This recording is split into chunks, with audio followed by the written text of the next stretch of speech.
Today I'd like to talk a little bit about hope. Now, I was born in 1956, at the very tail end of the so-called baby boomers. These were children that were born really from servicemen starting in the late 1940s, 46, 47, 48, and so on. I have an older sister, younger brothers. So when we went to school, we were really imbued, or rather even indoctrinated, with the concept of the American dream, or the Canadian dream, or any dream for that matter, that you could fulfill what you wanted to fulfill in your lifetime. You could complete your mission if you really got it all together somehow and became an adult. And part of that, perhaps, was getting a job. That was part of it. And of course, in my case, it was eventually going to university. And that was only really fortunate. Virtually no one I know other than in my immediate family went to university. The rest of my colleagues went to work, and they made extremely good money relative to what you could make in the 6 or 8 years that you spent in school. So this concept of hope was very, very dominant. And throughout my lifetime, I've always possessed this, of course. I've always been hopeful. Even in the most difficult of circumstances, I've always believed that I would somehow pull it off, whatever that meant to me. And I have, fortunately, in my life. I consider myself an extremely lucky and fortunate man, but I am not unique. And those circumstances change, of course. They do change.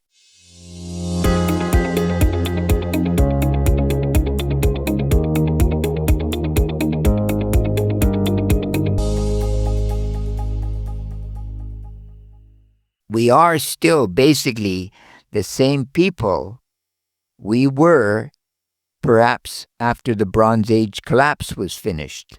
Let's say around 800, 850 BC, at the very beginning of Greece.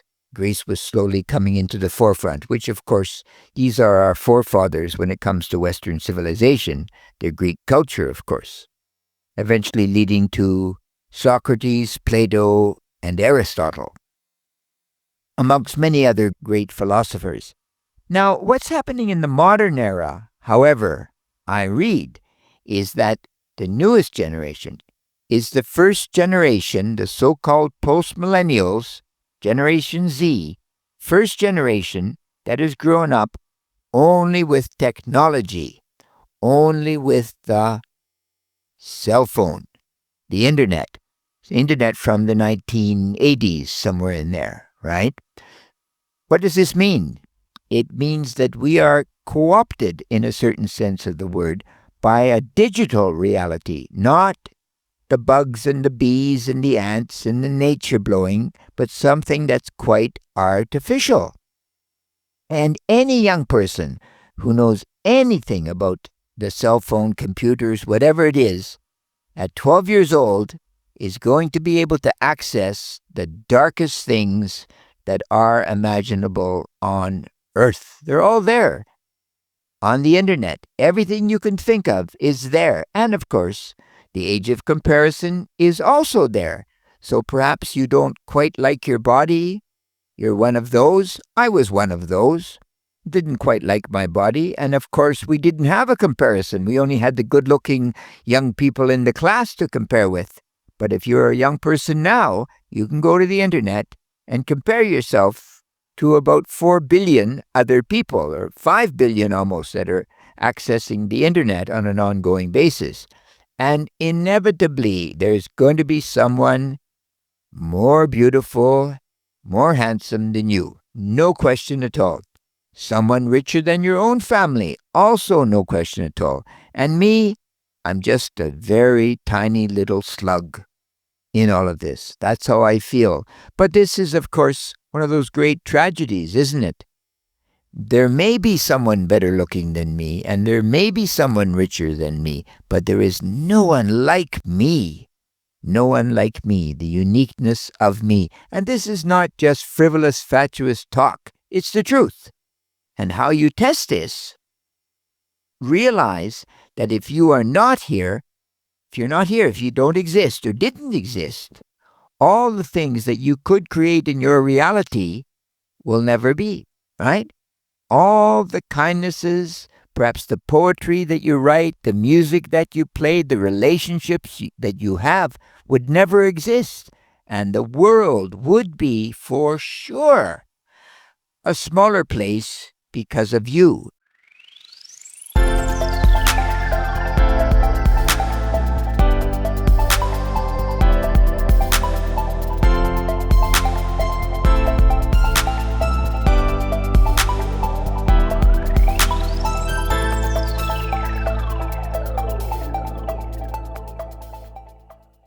Now, this is not what I would like to call false hope. This is the truth. The truth. And anyone who has ever said that life is short or that life is easy, they don't understand life, because life is very, very, very, very long. And also, it is very, very, very hard. Hard to be me. It's very, very easy to be unhappy, to be the victim. Poor me. I'm of the wrong sex, I'm of the wrong color, the wrong ethnicity, the wrong family. I mean, gosh, the list goes on and on and on. This is analogous in my way of thinking to the weather. I'm not God. I cannot change the weather, can I? But I can change how I feel about the weather. But of course, the weather affects me. When it's a miserable day, I do feel miserable. I'm cold, etc. But think to yourself, on those types of days, perhaps you have a very important appointment. Or perhaps you're in love with someone and they want to see you at 11 o'clock. You don't care how much snow there's in front of you or whether the weather is horrid. You're going to make that appointment or see that person. And this is the truth. So these suggestions mean that though life is hard, through effort, through work, I can overcome the diversity of my life, the difficulties of my life. And that's the truth. Now, we have these two concepts, Hope Core, which is a concept, of course, that promotes hope. It's a good concept. There's no question at all. And perhaps you can watch videos that are positive and things along this nature, or hopeful, if you will. And the other side, of course, is the doom scrolling phenomenon, that if you scroll, it's all black. Really, it is all black. You have to watch the news for 10 seconds to know that the world is a dark place. It's a dangerous place. And of course, then you're thrust back into the problem that I've never been shot. I've never been stabbed. I've never been blown up. I've never had those experiences that I'm watching in the news. So they probably don't exist for most people. Because if they did, we would not have a functioning civilization, of course, would we? But the problem I have with Hope Core, if I can put it that way, is not the concept, for sure. But I think there's not enough of an edge when it comes to hope. I have to be hopeful, for sure, but I can't be frivolous about my hope. Yes, I want to keep hope, for sure. But I have to be careful and realize that it is still a hard, hard, hard journey to complete the beautiful me. And that's not going to change. All you have to do is read any biography of any ultimately successful man to himself, whatever that means. And my gosh, did they struggle.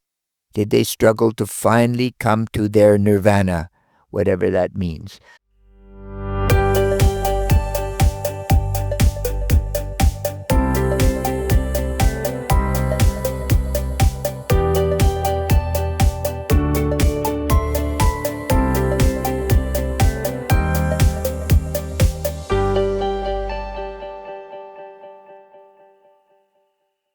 So I think it is critical that we sit back and realize that I must look after me. So when I wake up in the day, I can decide what kind of day it's going to be, whether it's going to be a good day or a bad day. And I've often said, some days I don't feel good, I've had bad dreams, haven't done my homework. I'm not going to artificially try to make this a good day, but I know that I have decided. I've decided what type of day is going to be here. And then I do need a routine that I hone and I make just for me to make me successful, whatever that is. And we all have flaws that we want to reduce. Perhaps we sleep too long, or perhaps we don't eat enough, we don't go to the gym enough, we don't have enough social contacts. I think it's important to identify that we're all like this virtually. Maybe 10% of the population is not very clever, 5% brilliant, and the rest are just like you and me. We can go up, we can go down through our own efforts. And Aristotle tells us that we have the potential to be happy, but happiness, if I could paraphrase, is a work in progress. It's a journey. So if you think to yourself, very similar to Joseph Campbell, that life is a myth, if you will, you come to a threshold and you're terrified to finally discover who you are. And many of us refuse. We refuse to go over the threshold. But if you do, if you go and search out the adventure of your monomyth, if I could put it that way, you never know where it will go. For sure, it might go horribly bad, or it could be outrageously successful. But that really, ultimately, is up to you and circumstance, of course, because life is fickle. There is no question. Life is fickle. Bad things do happen, but they usually don't happen to me. So think about hope, but think about real hope. And be honest with yourself. Don't be naive.